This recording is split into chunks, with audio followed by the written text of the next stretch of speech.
Welcome back, all of my friendly targets. Today I'm showcasing the Thrasher fleet issue and how I fly it in faction warfare. This video was brought about by the numerous following reasons. It's a cheap ship. If you're in the militia, it's super cheap. It uses no bling. I fly it with no implants. I rarely ever use boosters, sometimes the occasional overclocker. It was originally intended just to grind plexes and make money, therefore it has no point. Yet, somehow, still managed to get 31 kill marks before dying to a recon trap. It's a versatile ship that's difficult to bully or kite. It complements a relaxed and lazy flying style, whether you're in combat or grinding ISK. And topping it all off, it has the range and DPS to efficiently handle small Navy and advanced plexes, medium Navy and advanced plexes, and that includes Angel plexes. I haven't tried it in Garista space, but it's a money-making machine that somehow racks up a lot of kills. The ship has pros and cons. Whether or not it's balanced, that's up to you guys, but it's easy to counter if you know you're up against, so we'll cover that in the following commentary. But first, we gotta go over the montage. Every fight you're gonna see here was over the course of 48 hours in an empty head. Enjoy. Oh, hi! It's me again. I missed you. You remember me, right? I'm not only there at night. You seem a little nervous in your head. It's like a creepy circus. Are you ready for the show? Now tell me, where did all your courage go? I'm back. Boo.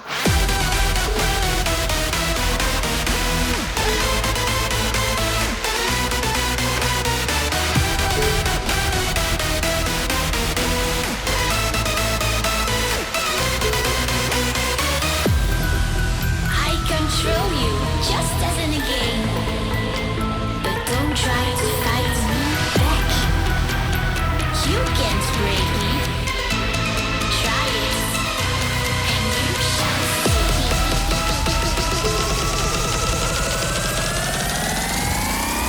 I'm back. Boo.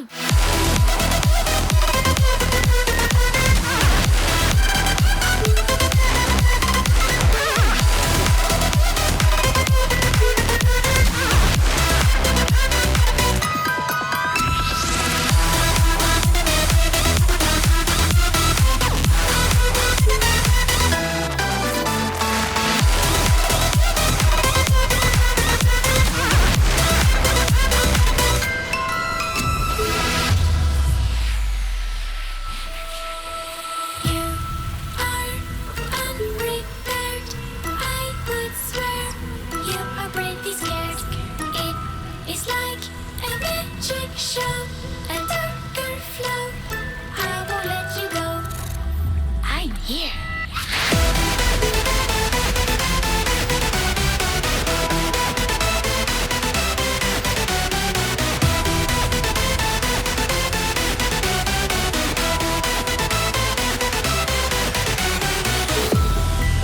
I control you, just as in a game. But don't try to fight me back. You can't break me. Try it, and you shall see.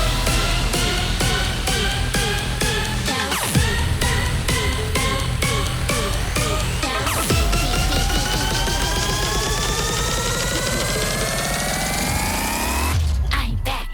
Boo.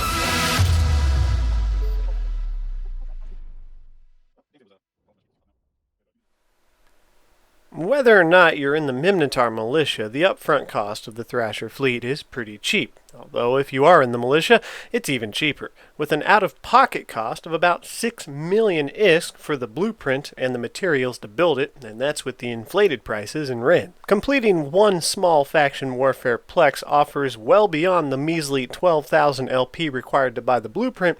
This ship essentially pays for itself after just 2 plexes, including the fitting. Seeing that this ship pays for itself almost immediately, let's talk about where it shines. It's pretty rare for an artillery ship, as far as I've seen, to shine in any PvE aspect of the game, but this is a rare exception, as its 350 DPS cold and 28 kilometer range on fall-off with faction ammo allows it to tackle pretty much anything up to a medium-sized plex pretty efficiently.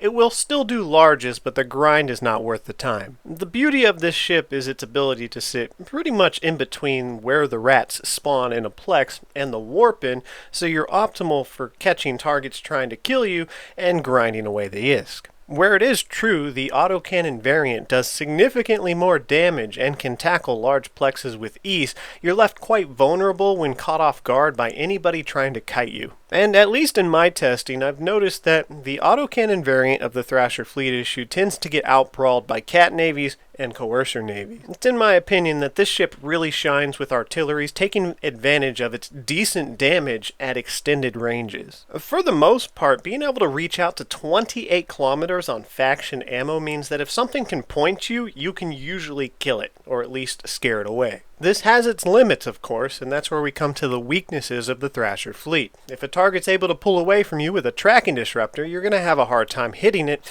even more so if they have sensor dampeners, because the base targeting range of 30 kilometers is pretty bad.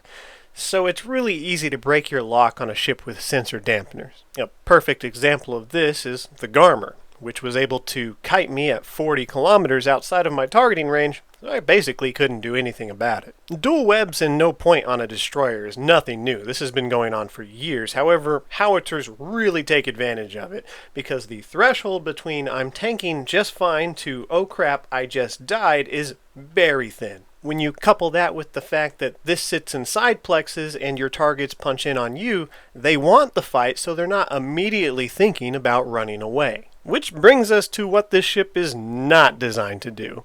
This isn't a hunting ship. I don't take this plex to plex looking for targets. I sit it inside a plex, make LP, and then shoot anything that tries to bully me out. Which, ironically enough, has gotten me more kills than my hunting variants of this fit. I'd also like to point out that this has basically no use in a fleet composition. If you bring this to a fleet with the sole purpose of roaming with the fleet, you're probably going to make your FC rather upset for a number of reasons. You can't hold down any targets, and roaming fleets are usually looking for targets.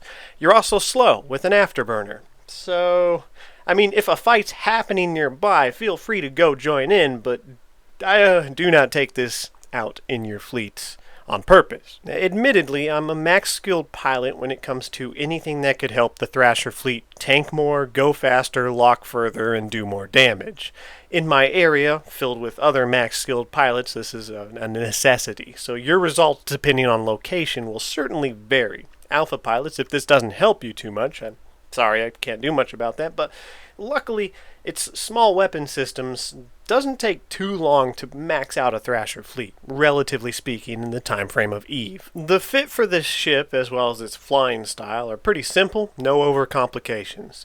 Damage control in the lows, 2 gyro stabs, 2 compact webs, an afterburner, and then 280 howitzers. For rigs, I'm using a whole tank, so we're using transversal bulkheads. Adding Tech 2s will give you the edge if you're fighting the tryhard pilots, but they will significantly increase the price at about 5 mil a pop. Although I almost exclusively fly this with an empty head for convenience and the fact that it's already so efficient at what it does, snakes will help if you're in an area that fights against a lot of interceptors and kitey assault frigates, mainly for tracking more than anything else. Not really to help you get away, but the added speed will tweak the orbits of the target you're fighting against, and that can help your guns hit. Alternatively, you could opt for small projectile implants, which could give you a bit more damage, tracking, and range, and those are pretty cheap, so that's a good option. Anyways, to help better understand this ship's fit and flying style, let's go ahead and cover some of these fights. Due to the rats in most faction warfare plexes, excluding battlefields, being omni-tanked, it doesn't really matter what type of ammunition you shoot at them. And because the majority of targets I end up fighting in my area are armor tanked, I'll usually carry a surplus amount of Republic Fleet Fusion and use that as my default ammunition. Switching, of course, to other damage types when the situation calls for it, I avoid the temptation of using Quake as my default ammunition for a number of reasons. Quake has a 20% increase to tracking speed, and in certain niche situations that might come in clutch, the dual web afterburning Thrasher fleet will never see those situations. At least I haven't. It does have a very slight damage increase over faction ammo, but that amount is so insignificant compared to its autocannon variants that I've never seen it the determining factor whether or not I win or lose a fight. The biggest disadvantage is its massive range penalty. This fit is designed around being able to apply reliable damage at any range a target can hold you down. And unfortunately, in this situation where I had Quake loaded by mistake, the other Thrasher fleet was able to pull range and apply more damage to me. At this point in the fight, the reload time would have been too long, so I had to work with what I got. And unfortunately, it was just enough for him to squeak out the win. Good fight. With the exception of fighting other faction destroyers and some small gangs depending on what their composition is, I play almost every situation the same. This isn't set in stone due to the variety of ships and possible fits in the game, but it is a good starting point that you should try on your first outing. If you see a Tech 1 destroyer on your D-scan that's about to punch in, as well as any class of frigate, Tech 1, Faction, Pirate, or Tech 2, you want to approach the warpin, pre-overheat your webs, and as soon as you see them on your overview, overheat your afterburner. Once they begin to slow down and get close to you, click approach. This will give you the best chance at catching them. At this point, the fight has begun and you'll need to make another judgment call. We'll start with the basic and most common fights you're going to encounter. Here you need to decide whether or not they're using a disruptor on you, also known as a long point, or a warp scrambler, a short point. If they're scrambling you, this means they most likely want to brawl, orbit you tight, and get under your guns. These fits can also be accompanied with a web to help slow you down even more. In this situation, you'll then want to overheat your afterburner and keep at range about 9,000 kilometers. This will begin to pull your ship away from them, and you'll most likely be faster because you have an afterburner with 2 webs and they're likely only going to have 1. However, if you're having trouble tracking them, then just double-click in space and straight line away. This has worked for me in every situation that I can recall when coming up against a brawling frigate or destroyer. I'll also accommodate this with overheating my webs so that when I do pull out to 9,000, the webs will stay on even if I go a little bit beyond their range. I'll usually avoid overheating my weapons for the first 1 or 2 volleys. I want to make sure that I'm tracking my target once I apply heat. These generally only get about 4 cycles before they burn out, so you need to make it count. And in any dire situation where you think you're going to die almost immediately, well, don't be afraid to heat them anyways. Now let's move back to the beginning of the fight. And let's say in this situation, the target is using a warp disruptor on you, known as a long point. This may also be followed by a defensive web to help them pull range away from you faster. For new players, it'll take some practice and you'll probably lose a few fights, but it's important to know the difference between whether or not you're disrupted or scrammed. The icons look similar, but there are some differences.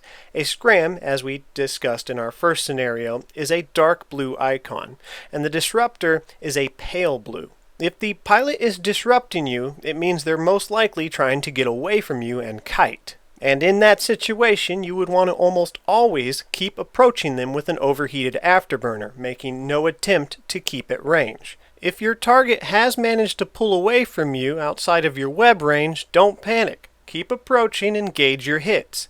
If you're still getting good hits, there's really nothing you need to change. However, really slippery targets might stabilize in orbit, and then you could be in some trouble, especially if they have a tracking disruptor. If a really fast target has pulled range, stabilized in orbit, and is no longer taking good hits, stop approaching them. Instead, align to something in space while overheating your afterburner for as long as possible. make sure you don't burn it out. The goal is to get as much straight line speed as you can, so when they swing around on their orbit and are moving in the same general direction as you, they'll take better hits. These ships will also commonly use tracking disruptors with range scripts to shorten your gun's range. If they are doing that, you'll want to load trimmer, which should be used in no other situation. Trimmer has a significant increase to range, but massive damage penalty and bad tracking. But it's about the best you can do in this situation. When fighting cormorant navies and other Thrasher fleet issues, I'll play a similar tactic with a slight modification. I'll preset my range to the warpin at about 9,000, so they'll land within web range, but not right on top of me. I will then double-click in space and just straight line away while shooting and webbing them, usually with an overheated afterburner. If they're a brawly fit, you'll be at an advantage, because you'll outrange them in the beginning of the fight, and usually by the time they get on top of you, it's too late. If they're a kitey fit, you're at no disadvantage, because you're both trying to do the same thing, so it just becomes a DPS race to see who gets the lucky critical hits. However, when fighting catalyst navies and coercer navies, I'll usually play completely different unless I know my opponent's fit. I'll try and pull range well before the fight starts, usually around 20 to 25 kilometers. As soon as they land, I'll begin straight lining away while shooting. I'll have my webs pre-overheated, and if they're closing range fast, I'll be sure to overheat my afterburner as soon as I notice. Once again, this puts you at the advantage. If they're a brawly fit, then you're well outside of their range, and if they try to approach you, they're going to take a lot of damage to do so. If they're a kitey fit, well, your howitzers actually outshine rails and lasers in most situations, unless they're rocking some bling or a shiny pod. Coupling this pre-positioned range advantage with the fact that they're punching in, they want the fight, and they've probably dedicated a mid-slot to tackle, you have an even greater chance of survival. That being said, you're not at all guaranteed to win against a Cat Navy or Coercer Navy. A lot of the pilots who fly these really know what they're doing, and, well, it can be pretty sketchy, especially anyone you've previously fought, as they're most likely fit to counter you in some way. They might not have tackle of their own, giving themselves an extra web, or a tracking disruptor. The ship has a lot of advantages, but one of the main ones is just how unexpected the amount of damage it can do from range. But if you stay in one place for too long, you're eventually going to get countered, so be wary of fighting the same pilot too many times. And I'll give you a tip. Simple, just don't stay in one place. Do a couple of plexes in one system and bounce to another. The ship is quite literally a magician, but if you do the same trick too many times, you're not going to get away with it forever. So that's all I got for this video, guys. Happy hunting!